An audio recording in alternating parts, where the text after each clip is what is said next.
আসসালামু আলাইকুম। Welcome back to my channel. সম্মানিত ভিউয়ার্স, আজ আমি তৈরি করব কাঁকরোলের দো পেঁয়াজা। আমার এখানে কাঁকরোল আছে, আমি আজকে কাঁকরোল দিয়ে দো পেঁয়াজা তৈরি করব। এর জন্য তো আমার কাঁকরোল লাগবেই, কাঁকরোল নিলাম। আর এই দো পেঁয়াজার মধ্যে আমি কাঁকরোলটার ভিতরে পুর ভরবো। পুরটা আমি তৈরি করব চিংড়ি মাছ দিয়ে। এই যে আমার এখানে চিংড়ি মাছ আছে, চিংড়ি মাছটা দিয়ে আমি পুর তৈরি করব, করে কাঁকরোলের ভিতরে ভরবো। চলুন তাহলে শুরু করি। দেখুন আমি কাঁকরোলটা কেটে নিচ্ছি, এই কাঁকরোলটা একটু গোল গোল করে কেটে নিচ্ছি। চিংড়ি মাছের পুরটা আমি এখানে ভরে দিব, সেজন্য আমি এখানকার বিচিগুলা ফেলে দিছি। এখন আমি একটু হাফ বয়েল করে নিব, পানিতে দিয়ে দিব, একটু বাফিয়ে নিব।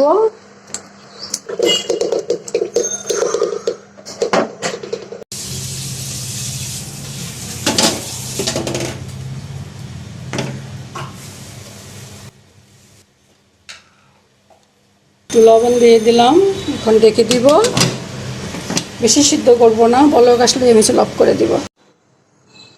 আমি পুরটা তৈরি করার জন্য এক রকমের মশলা নিয়েছি। এখানে আছে স্বাদ মতো লবণ, আর আছে আধা চা চামচ ধনিয়ার গুঁড়া, আধা চা চামচ হলুদের গুঁড়া, আর আছে আধা চা চামচ জিরার গুঁড়া, আর আছে আধা চা চামচ কালো গোলমরিচ গুঁড়া। আমি এই মশলাটা চিংড়ি মাছের সাথে মিশিয়ে দিব, আর সাথে দিব টেবিল চামচে 2 চামচ চালের গুঁড়া। চালের গুঁড়া আর চিংড়ি আর এই মশলাগুলো একসাথে আমি মাখিয়ে নিব। মাখিয়ে আমি পুরটা তৈরি করে নিব কাঁকরোলের ভিতরে দেওয়ার জন্য। একদম সামান্য একটু পানি দিব, পুরটা একটু আঠালো হবে। এখন মেখে নিব, একটু পেঁয়াজ কুচি দিব, ভালো করে মেখে নিব। আমার এটা হয়ে গেল। আমি এটার মধ্যে ফ্রাই করব কাঁকরোলটা। এখানে আমি দিব একটু তৈলটা আমি একটু মাখিয়ে নিব।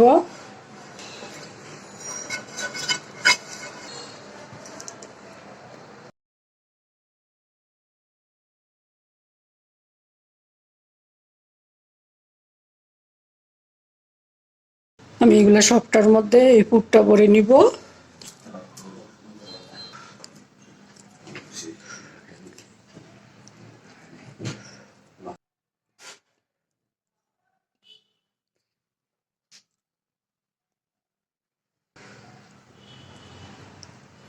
এই করে আমি সবটা ভরে নিব। দেখুন এই যে আমি সবগুলোর মধ্যে পুর ভরে দিলাম। এখন আমি এটা চুলায় বসিয়ে দিব। আমি ফ্রাই প্যানটা চুলায় দিয়ে দিলাম। চুলার আঁচ একদম কমিয়ে রাখতে হবে।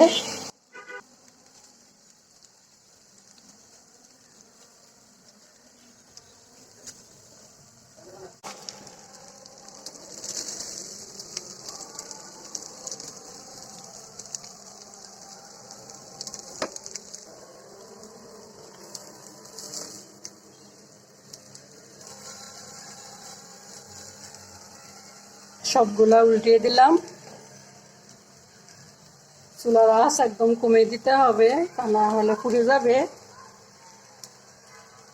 আর এটা বাঁচতে বেশি একটা তেল লাগে না, আমি একদম সামান্য কয়েক ফোঁটা তেল দিচ্ছি, আর তেল দিব না।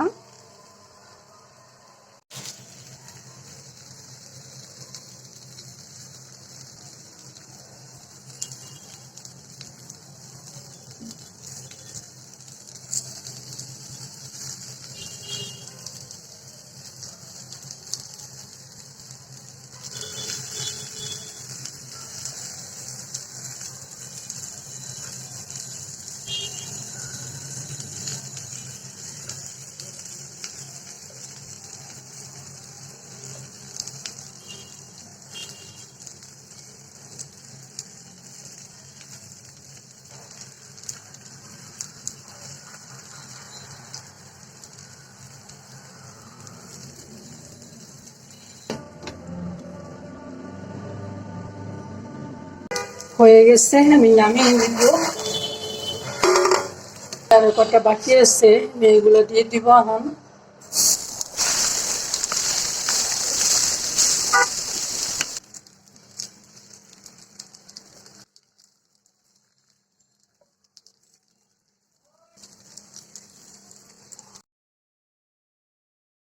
দেখুন আমি সবগুলা কাঁকরোল ভেজে নিলাম। এটা এভাবেও খাওয়া যাবে গরম ভাত দিয়ে, পোলাও দিয়ে। তবে আমি একটু পেঁয়াজ দিয়ে এটাকে ভাজা করব। দই, আমি এখানে বেশ খানিকটা পেঁয়াজ কুচি ব্যবহার করব।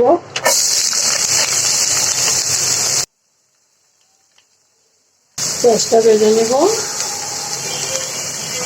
দেব কাঁচামরিচ, দেব একটু লবণ।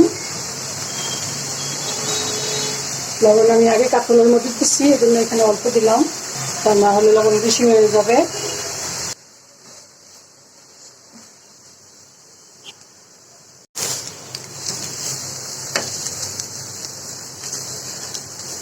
আমার পেঁয়াজটা আর একটু ভাজা হবে।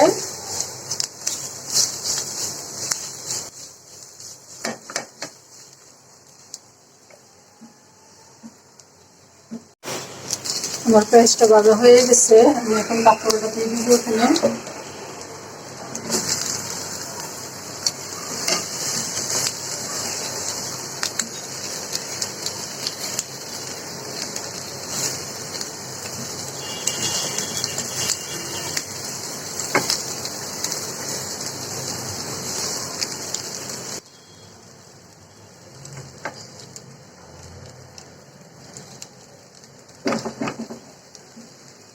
আমি এটা এখন একটু ঢেকে দিব, আর চুলা বন্ধ করে দিব। ঢেকে আমি 10 মিনিট রাখবো, পরে নামিয়ে নিব। আমার এটা হয়ে গেছে প্রায়, দমে দিয়ে দিলাম। এখন ভিউয়ার্স, যে আমি রান্না করে নিয়ে আসলাম কাঁকরোলের দু পেঁয়াজা। আমার আজকের রান্নাটি যদি আপনাদের ভালো লাগে তাহলে প্লিজ একটা লাইক দিবেন, কমেন্ট করবেন, আপনাদের ফ্রেন্ডস অ্যান্ড ফ্যামিলির সাথে শেয়ার করবেন। আর যদি চান তাহলে আমার চ্যানেলটাকে সাবস্ক্রাইব করে রাখতে পারেন।